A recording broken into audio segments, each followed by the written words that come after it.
Hey my loves, it's Kaylin Rose and I'm back with another video. This message is about the pressure that you're facing is turning you into a diamond.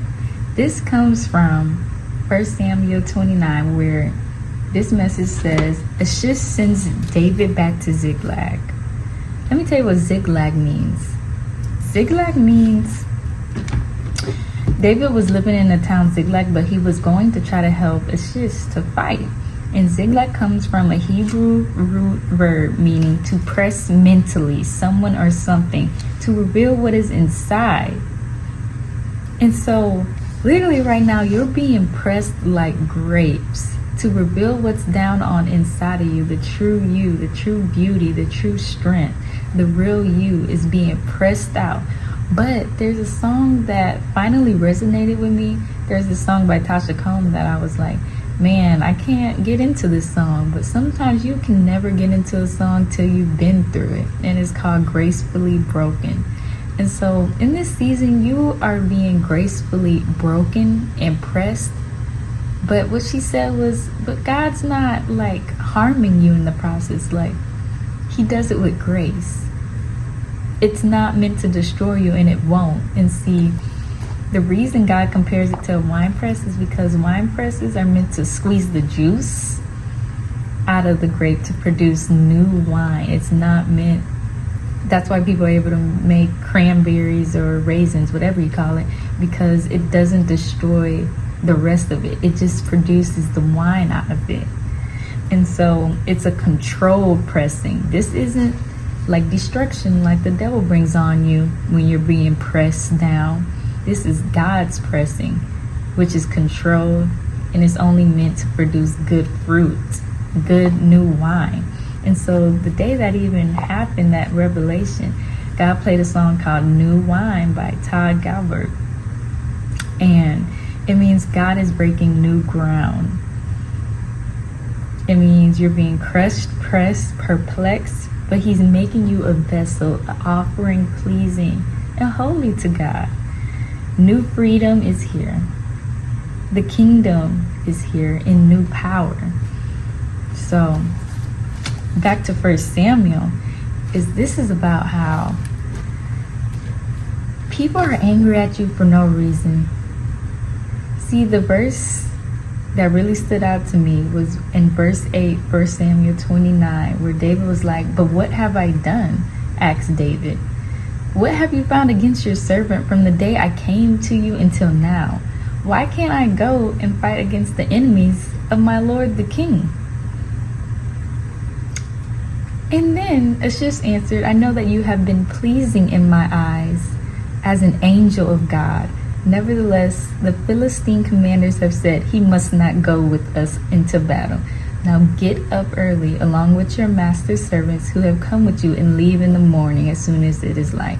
See, if we backtrack in the beginning, the Philistines were asking about David, like, what are they doing here? And then they started conspiring and us making assumptions about his presence.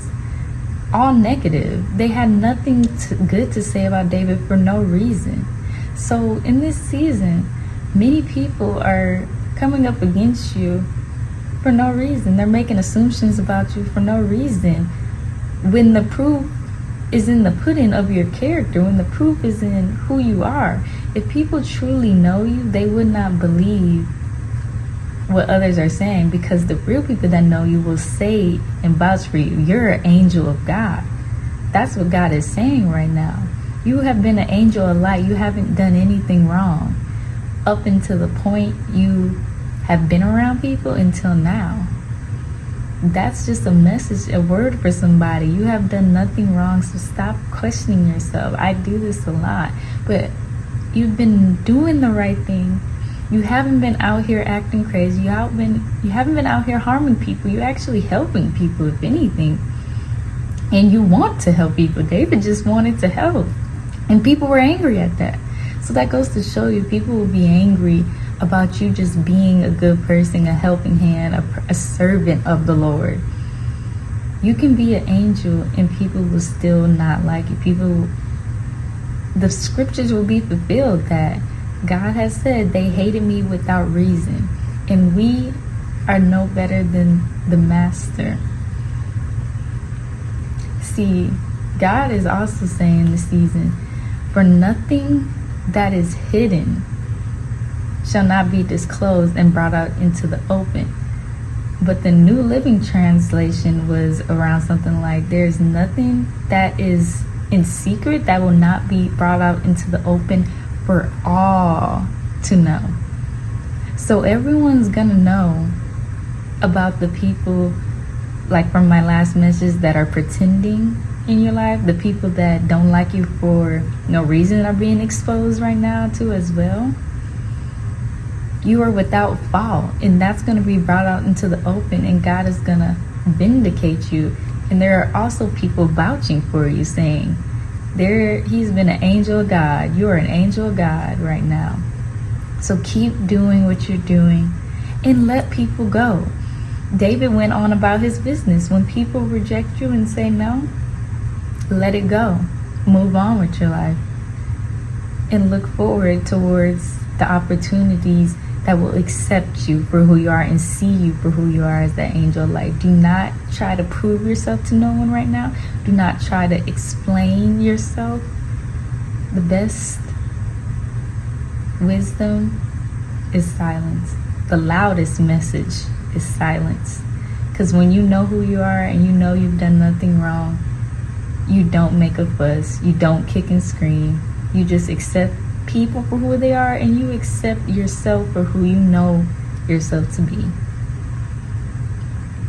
So I love you guys, and I want you to know that God's pressing is not to harm you or hurt you. It's only to produce new wine and you into a diamond that is shining bright.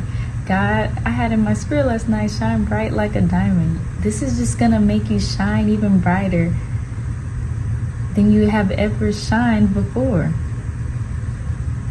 Understand that pressure makes diamond. The Lord had instructed me to reveal that, like, the pressure, the insane amount of pressure that I'm facing is the fact that I knew I would be moving this year, but I had to literally flee under circumstances, like get up out my house and leave and move out and separate from those I love the most.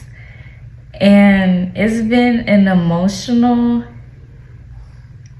draining situation to where God is revealing his glory, like the only one that could sustain me through this process, the only one that's been keeping me sane and keeping me going. And just the amount of trauma that's involved with being not used to a comfortable situation, not being in your comfort zone, not even having all your clothes or anything, just literally having to pack up a suitcase and out of there, like uncalled for, because it was a life or death situation for me. Personally, that's what I felt in my spirit with God. And it was one of those gut instincts, like, if I don't leave now, something really bad is going to happen. And so I just want to let someone know that you're not alone in one of the probably scariest situations of your entire life that you're facing. And even God keeps allowing me to see that I'm not alone in this, because the devil keeps trying to implant that in my spirit. So I know he does that in yours. You think you're the only one in the world facing some type of an uncertainty and uncomfortable situation where you feel displaced and estranged. And I'm here to let you know you're not alone in this, and that God has a promise for us. But that's a whole nother message. But I just want people to know that when God tells you to move, don't let anyone try to stop you from what's on your spirit, because when it's time, when the appointed time has come, God will let you know the time has come. For me, My word was, the time has come for the Son of Man to be crucified. That means to be criticized harshly. That means for people to talk behind your back. That means for people to make up lies on you. That time had came, and I realized it, and I had to go. So I want you to know that God in this season is going to vouch for you. He's going to give all those that hate you for no reason, he's going to silence their mouths. And you need to go on with your life, because God's giving you new life, new wine, and a new light to shine, new strength, a whole new environment.